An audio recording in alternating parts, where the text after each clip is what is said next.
Assalamualaikum warahmatullahi wabarakatuh. Om Swastiastu. Bertemu lagi dengan saya Roni Apriani dengan NIM 181308109. Nah, pada video kali ini kita akan membahas tentang tes awal praktikum kinetika reaksi enzim. Jadi kita langsung saja ke soal nomor 1. Soal nomor 1 yaitu sebutkan tujuan praktikum kinetika reaksi enzim ini. Jawabannya adalah tujuan dari praktikum ini adalah untuk menentukan harga Km dan harga Vmax suatu enzim. Soal nomor 2. Soal nomor 2 yaitu jelaskan cara pengukuran kadar enzim dalam suatu bahan.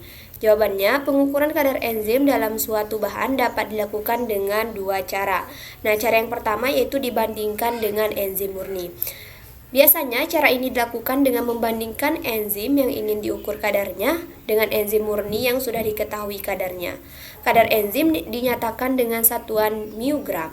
Sebagai contoh, misalnya enzim murni dengan kadar 2 μg dapat mengkatalisis substrat dengan jumlah tertentu selama 10 detik.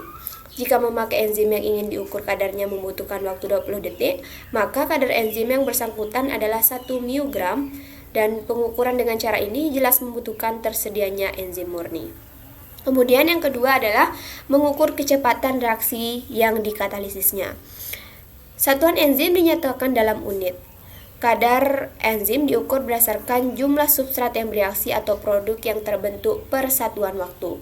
Jadi, satu unit internasional disepakati sebagai jumlah enzim yang diperlukan untuk mengkatalisis pembentukan 1 μmol produk per menit pada kondisi tertentu. Pada kinetika reaksi enzim akan ditentukan Vmax dan Km dengan menggunakan grafik hubungan antara laju reaksi enzimatis dengan konsentrasi substrat, di mana konsentrasi substrat ini akan diperoleh dari pengukuran persen T melalui spektrofotometer 20+, di mana dari persen T akan diperoleh absorbansi dan dari absorbansi tersebut dapat dicari konsentrasinya. Dari hubungan antara konsentrasi substrat dan laju reaksi akan dapat ditentukan nilai Vmax dan Km. Kita lanjut ke soal nomor 3. Jadi di sini jelaskan apa yang dimaksud dengan Vmax suatu enzim. Jawabannya, nilai laju maksimum atau biasa disebut dengan Vmax menunjukkan jumlah substrat yang dapat dihidrolisis dalam satuan waktu, atau bisa juga kecepatan maksimum atau Vmax yaitu kondisi di mana V tidak dapat bertambah lagi dengan bertambahnya konsentrasi substrat. Soal nomor 4. Soal nomor 4, jelaskan apa yang dimaksud dengan Km. Jadi Km itu merupakan nilai konstanta Michaelis-Menten atau yang disingkat dengan Km dapat menunjukkan afinitas enzim terhadap substrat, sehingga dapat diketahui seberapa kuatnya pengikatan substrat pada enzim atau Km. Atau juga Km merupakan konsentrasi substrat yang separuh dari lokasi aktifnya telah terisi, yaitu bila kecepatan reaksi enzim telah mencapai setengah dari Vmax. Untuk soal nomor 5, apakah manfaat kita mempelajari kinetika reaksi enzim? Jawabannya adalah adapun manfaat kita mempelajari kinetika reaksi enzim yaitu yang pertama, kinetika reaksi enzim bersama dengan teknik yang lainnya memberikan informasi berharga terhadap mekanisme kerja dari enzim. Kemudian yang kedua, dapat memberikan pengertian tentang peranan enzim di bawah kondisi yang terdapat di dalam sel dan tanggapan atau respon enzim terhadap perubahan dari konsentrasi metabolit. Kemudian yang ketiga, dapat membantu untuk memperlihatkan bagaimana aktivitas dapat dikendalikan, di mana mungkin memberikan hal-hal yang berharga terhadap mekanisme pengaturan di bawah kondisi fisiologis. Kemudian yang terakhir adalah untuk menentukan harga Km dan harga Vmax. Nah, untuk soal nomor 6, bagaimana cara menentukan dengan mudah harga Km dan harga Vmax suatu enzim? Jawabannya adalah pada kinetika reaksi enzim akan ditentukan Vmax dan Km dengan menggunakan grafik hubungan antara laju reaksi enzimatis dengan konsentrasi substrat, di mana konsentrasi substrat ini akan diperoleh dari pengukuran persen T melalui spektrofotometer 20+, di mana persenti akan diperoleh absorbasi dan dari absorbasi tersebut dapat dicari konsentrasinya. Dari hubungan antara konsentrasi substrat dan laju reaksi akan dapat ditentukan nilai Vmax dan Km. Oke, kita lanjut ke soal nomor 7. Tuliskan secara umum serangkaian tahap mekanisme enzimatik. Jadi jawabannya, enzim dapat bekerja dengan beberapa cara yang kesemuaannya menurunkan delta G+. Yang pertama, menurunkan energi aktivasi dengan menciptakan suatu lingkungan yang mana keadaan transisi tersabilisasi. Contohnya mengubah bentuk substrat menjadi konformasi keadaan transisi ketika ia terikat dengan enzim. Kemudian yang kedua, menurunkan energi keadaan transisi tanpa mengubah bentuk substrat dengan menciptakan lingkungan yang memiliki distribusi muatan yang berlawanan dengan keadaan transisi. Kemudian yang ketiga, menyediakan lintasan reaksi alternatif. Nah, contohnya bereaksi dengan substrat sementara waktu untuk membentuk kompleks enzim substrat antara. Kemudian yang ketiga adalah menurunkan perubahan entropi reaksi dengan menggiring substrat bersama pada orientasi yang tepat untuk bereaksi. Nah, menariknya efek entropi ini melibatkan destabilisasi keadaan dasar dan kontribusinya terhadap katalis relatif kecil. Kita lanjut ke soal nomor 8. Gambarkan variasi energi sebagai fungsi koordinat reaksi menunjukkan stabilisasi keadaan transisi oleh suatu enzim.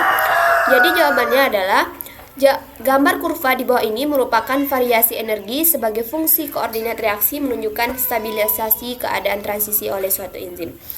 Jadi bisa dilihat pada gambar di bawah ini bahwa garis yang berwarna merah itu merupakan garis yang tanpa enzim, kemudian yang di bawah yang berwarna biru merupakan garis yang memakai enzim. Nah, terdapat perbedaan kurva-kurva reaksi katalis yang mana jauh lebih rendah dibandingkan dengan reaksi tanpa katalis untuk menghasilkan produk yang sama. Kurva biru menunjukkan kurva aktivasi reaksi dengan menggunakan katalis dan kurva merah menunjukkan energi aktivasi reaksi tanpa katalis. Maka dari itu, penggunaan katalis dapat menghemat energi yang akan digunakan untuk melakukan suatu reaksi. Kemudian untuk soal nomor 9, jelaskan kinetika reaksi enzim menurut kinetika Michaelis-Menten. Jadi jawabannya, Michaelis dan Menten menyatakan bahwa reaksi enzimatis pada berbagai konsentrasi substrat mengalami dua fase. Yang pertama, ketika konsentrasi substrat rendah, daerah aktif enzim tidak semuanya terikat dengan enzim. Kemudian yang kedua, pada konsentrasi substrat tinggi, sisi aktif yang telah terikat seluruhnya dengan substrat. Pada saat ini, enzim telah bekerja dengan kapasitas penuh. Enzim bergabung dengan substrat membentuk kompleks enzim substrat atau IS. Kompleks IS dapat berdisosiasi lagi untuk membentuk enzim ataupun substrat atau dapat bereaksi dalam membentuk enzim dan produk. Konstanta kecepatan K1, K2, dan K3 menunjukkan kecepatan yang berhubungan dengan masing-masing tahap proses katalitik. Dari pengamatan terhadap sifat-sifat beberapa enzim, diketahui bahwa kecepatan awal atau V0 pada konsentrasi substrat yang rendah akan berbanding lurus dengan konsentrasi substrat. Namun pada kondisi di mana kecepatan substrat yang tinggi, maka akan memiliki nilai maksimum di mana kecepatan tidak lagi bergantung pada konsentrasi substrat. Adapun persamaan Michaelis-Menten secara matematis dapat dituliskan yaitu V0 sama dengan Vmax dikali dengan konsentrasi substrat dibagi dengan Km plus konsentrasi substrat, di mana V0 merupakan kecepatan reaksi enzim dengan kadar substrat. Kemudian Km itu merupakan tetapan Michaelis-Menten yaitu mol per liter, dan Vmax merupakan kecepatan maksimum enzim. Kemudian untuk soal nomor 10, tanpa adanya enzim, maka reaksi dapat berlangsung dengan sangat lambat dan sulit.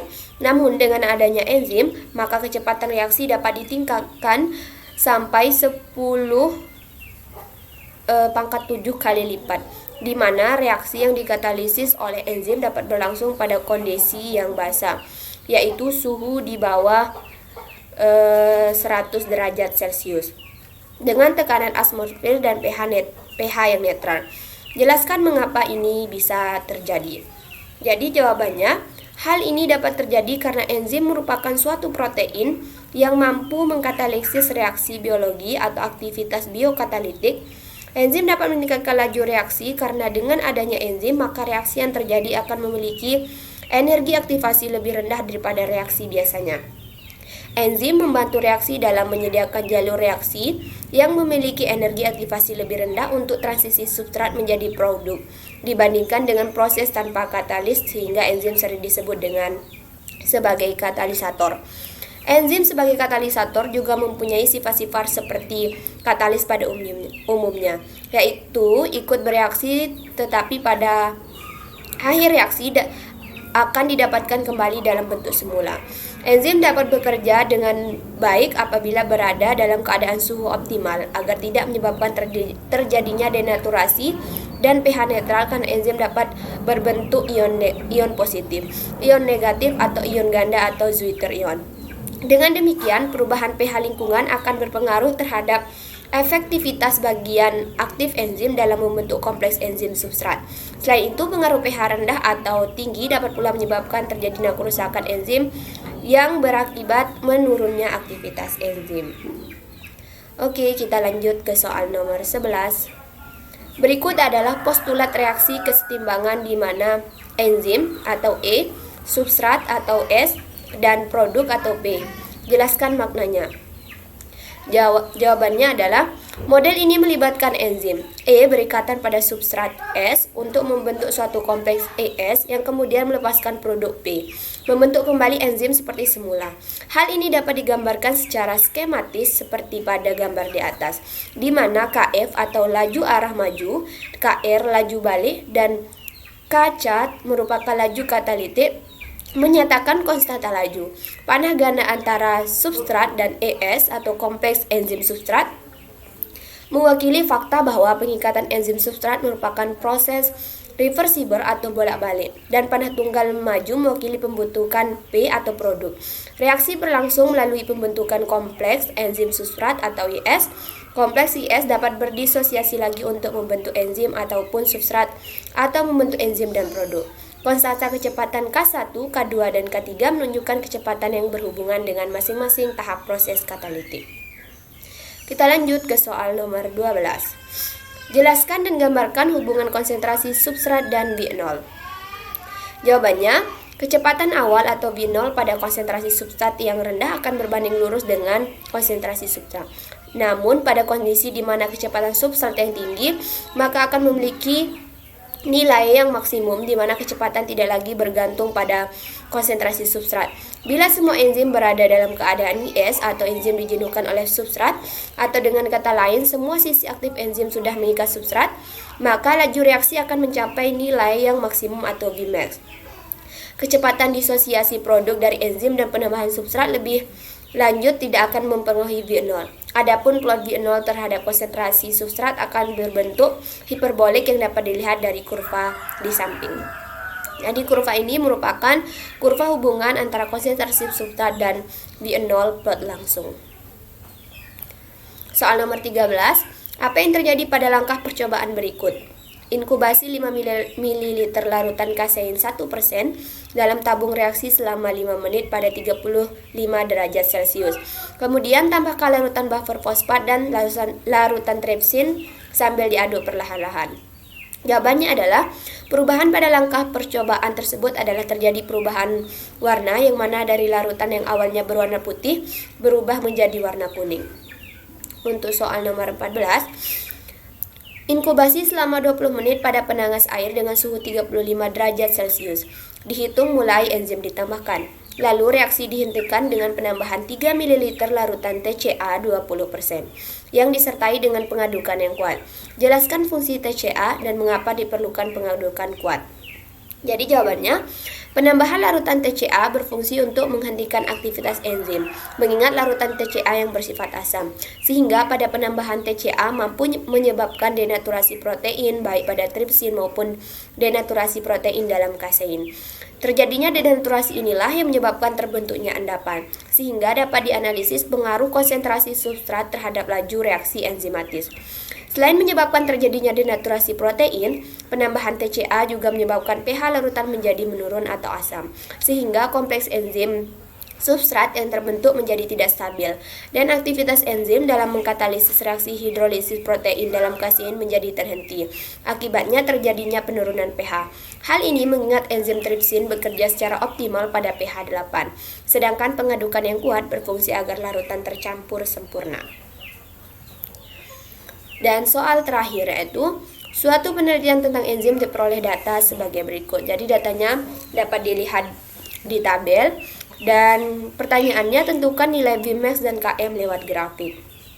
Nah, hal pertama yang kita lakukan adalah kita harus menentukan 1/1 dibagi konsentrasi substrat dan 1 dibagi V0. Nah, hasilnya bisa dilihat pada grafik pada tabel tersebut. Nah, dari tabel di atas didapatkan kurva hubungan antara 1 per konsentrasi substrat dengan 1 per V0. Setelah kita mendapatkan kurva hubungan antara 1 dibagi dengan konsentrasi substrat dengan 1 dibagi dengan V0, selanjutnya yaitu kita akan mendapatkan persamaan regresi linearnya, yaitu Y sama dengan 5 kali 10 pangkat min 5X plus 3,989. Nah, di mana kita akan bisa mencari Vmax yaitu dengan cara 1 dibagi dengan 3,989 yang hasilnya adalah 0,250 μmol per liter. Kemudian titik potong pada sumbu 1 per konsentrasi substrat adalah min 1 per Km, yaitu harga saat Y sama dengan 0. Sehingga Y sama dengan 5 kali 10 pangkat min 5X ditambah dengan 3,989 yang hasil X-nya adalah min 79,780. Dengan demikian, min 1 per Km nilainya adalah min 79,780. Maka harga Km adalah 1 per 79,780 sama dengan 1,25 kali 10 pangkat min 5 mg per mililiter. Jadi sekian video pada kali ini tentang pembahasan tes awal praktikum biokimia tentang kinetika reaksi enzim. Saya ucapkan terima kasih banyak dan wassalamualaikum warahmatullahi wabarakatuh. Sampai jumpa di video selanjutnya.